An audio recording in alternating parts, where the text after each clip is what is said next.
छोड़िए आप इज्जत का, छोड़िए आप परमवीर चक्र का, कम से कम ये पैसा लगाएं कि ये एमपीज जाएं, देखें, एक दफा वो देखेंगे कि हालात क्या है, तो आई हैव नो डाउट कि we will have a better. We had the amazing spectacle of a submarine going on active duty, where I know for a fact, and I have personal knowledge of this, by the way, and the captain, the submarine captain and his men actually had to buy their own rations. It really happened. They had to buy their own rations. I mean, what is happening? Can you believe this? हाँ, believe नहीं, ये तो हकीकत है कि आज पाकिस्तान भी हमें हर वक्त they are opening fire across the line of control, across international boundary also they will start, bunkers बना रहे हैं। हम चुप बैठे हैं, बिल्कुल चुप बैठे हैं। रोज एक आ जाता है कि जी बंकर बन गए, फिर आ जाता है कि इधर क्रॉस हो रहा है। अभी तो विंटर आने वाली है, अभी तो आप देखना 2,500 3,000 अगर तालिबान ये क्रॉस करके इधर भेज दें, it will be very sad. What are we doing? But as far as the MPs are concerned, whenever there is a bill to be passed which increases the perks of the MPs, everybody says aye. Those who say aye, those in favor say aye, and everybody says aye. Not one single person gets up and says, hey, this is the time of austerity, this is the time when the country is facing a recession, this is the time when, rightfully speaking, we should not even be talking about spending more money, we should be talking about saving more money.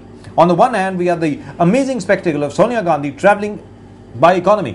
Sonia ji economy class में travel करती हैं, और जहां तक के MPs का सवाल है, सोनिया गांधी खुद एमपी हैं, उनको भी वो भी बोल सकती थी, लेकिन वो भी चुप रही। मैं आप लोगों से ये जानना चाहता हूं कि आखिरकार ये लोग बड़ी बड़े भाषण जो देते हैं that you must Titan your belt, फजूल खर्ची कम कीजिए, और आपके ऊपर जो फजूल खर्ची हो रही है उसका क्या? ये कहां का न्याय है कि जो भी सांसद है वो अपने कंपेनियंस को मुफ्त में लेके जा सकता है? कहां का न्याय हुआ ये? और हमारे परमवीर चक्र पुरस्कृत लोग जो हैं, उनकी जो विधवाएं हैं, उनके जो परिवार हैं, उनको इधर से उधर भागना पड़ता है ये कहते हुए कि भैया हमारा जो पेट्रोल पंप सैंक्शन हुआ था वही दे दीजिए। 5-5, 6-6 साल हो गए जिनको पेट्रोल पंप सैंक्शन हुआ था, अभी तक नहीं मिला है। गैस स्टेशन सैंक्शन हुआ था, अभी तक नहीं मिला है। जो जमीन का पट्टा उनके लिए सैंक्शन होना चाहिए था, वो अभी तक नहीं मिला है।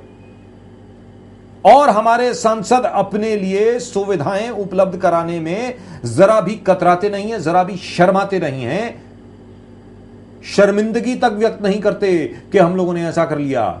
जनहून साहब, जब ऐसा माहौल बनेगा, ऐसी जब चीज होगी, तो लिहाजा जो अभी लैंड स्कैम सामने आ रहा है फौज का, वो तो आएगा ही। आखिरकार जो फौजी है वो भी तो आप ही में से आया है। वो उठ करके नहीं बोलेगा कि मैं अपनी जान पर खेल करके मैं अपनी जान को कुर्बान करने को तैयार हूं देश के लिए। और ये जनाब जो सामने बैठे हैं, भले वो स्कैमस्टर हों, भले वो एमपी हों, भले वो बड़े बड़े बिल्डर हों, ना जाने क्या क्या बना रहे हैं अपने परिवारों के लिए, तो मैं क्यों ना बनाऊं? सर बताएं। ये भी आपने एक बड़ा इम्पोर्टेंट और अहम बताया। जैसे आपने बोला है कि हमारे सबसे पहले तो जो सैनिक हैं, बेशक अफसर हों, लेफ्टिनेंट जनरल हों, चीफ्स हों, जवान हों, कोई हो, वो उसी बैकग्राउंड से आते हैं जैसे कि हमारे गांव में बाकी पॉलिटिशियन आते हैं, उधर से आते हैं। और ये फिर आपके चैनल में हमने बहुत दफा डिस्कस किया है, जबकि 6th पे कमीशन का था, कि जब ये गांव जाते हैं ये देखते हैं कि मैं तो अपनी जान खतरे में डाल रहा हूं, और दूसरी तरफ जो और हैं, मैं बेशक वो पॉलिटिशियन हो, बेशक वो आगे बढ़ रहा है, तो वो सर आगे बढ़ रहे हैं, वो अपने आप को नहीं देखता, अपने बच्चों को देखता है। वो उसके पास देखिए जनाब, आज की तारीख में तो ये हो गया है कि उसका जो बच्चा है बेचारे का, फौजी का, वो जाता है कॉलेज में, जाता है कैसे जाता है एडमिशन, और वो सामने देखता है कि सामने वाले का बच्चा जनाब वो कैपिटेशन फी के कॉलेज में चला गया है, उसने 50 लाख रुपए दे दिए, सीट ले ली है, उसके पास जो है सबसे बढ़िया माशाल्लाह जबरदस्त मोबाइल फोन है, मर्सिडीज गाड़ी में से निकल के उतरता है, और ये बेचारा ऑटो में जाता है। आप ये बताएं, आखिरकार जो फौजी है उसका खून नहीं खोलेगा क्या कि मैंने गुनाह किया है कि अपनी देश सेवा करने के लिए क्या मैं आपसे जानना चाहता हूं जहून साहब, क्या हम अपने फौजियों से देशभक्ति की कीमत अदा करवा रहे हैं? क्या हम ये कह रहे हैं कि आप देशभक्त हैं इसलिए आप बड़ी गलती कर रहे हैं? आप क्या हम ये कह रहे हैं? आजकल मैं यही कहूँगा कि अगर आप देखें हमारे टाइम पे, जब 47 में हमने ज्वाइन किया है, 49 में 40 साल नौकरी की है, तो हमने इसलिए नहीं की नौकरी कि हमें पैसा चाहिए।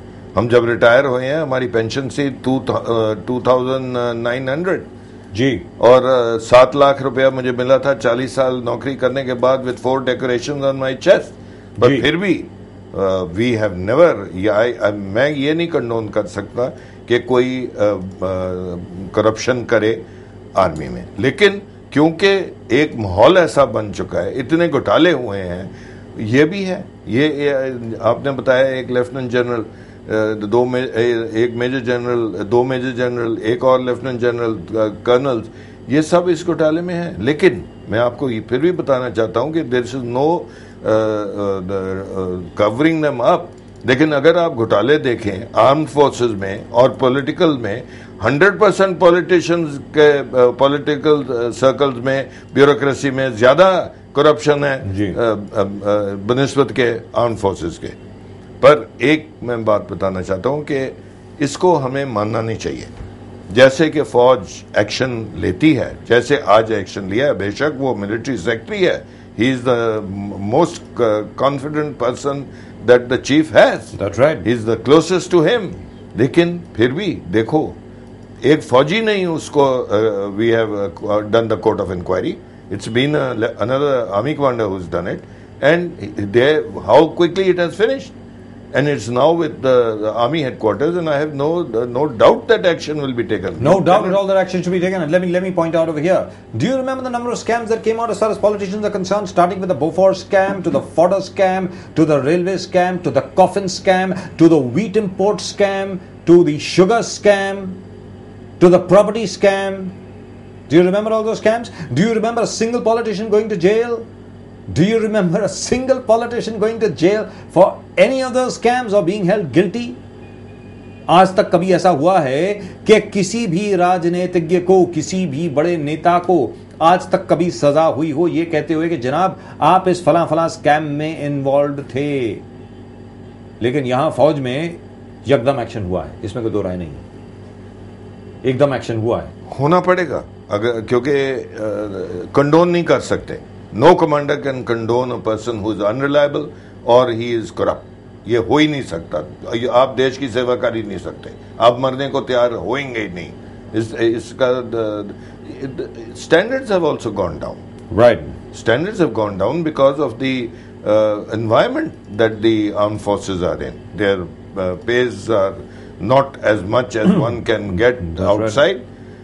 Their duties are much heavier. Sir, let me tell you this, in a television channel, a reporter gets much more than an army captain or a major. Maybe even major general. Right. All right. And an editor gets much more than a general does, sir. Yes. That's right, he does. It's sad. It's sad that we are not prepared to see. After all, it's not the question of looking after the armed forces. The question is the security of this country. सबसे पहले क्या है? सबसे पहले तो security of the country देखनी है। अगर वो सिक्योरिटी ऑफ द कंट्री भी नहीं है तो फिर how are we going to exist? How are we going to exist as a nation? But do you think this is going to have a demoralizing effect on the rest of the armed forces? The fact that such a scam has been discovered, what do you think is going to be the effect on the rest of the armed forces? No, I don't think it will affect the armed forces. It is only a question के चूंकि हर एक जगह, हर एक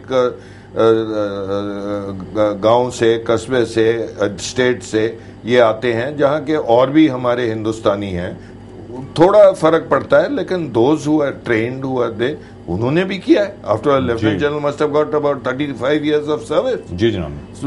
लेकिन I think that immediate action, इसलिए आपको पता है कि हमारे मिलिट्री लॉ में भी immediate action, if a man is absent without leave, you can have a court martial, summary court martial, and that's it.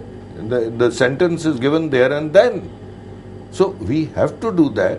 I think I cannot talk about the law of sentencing the MPs, but certainly the MPs must know what is happening. Yeah, it's a very sad thing because the security of the country is being jeopardized.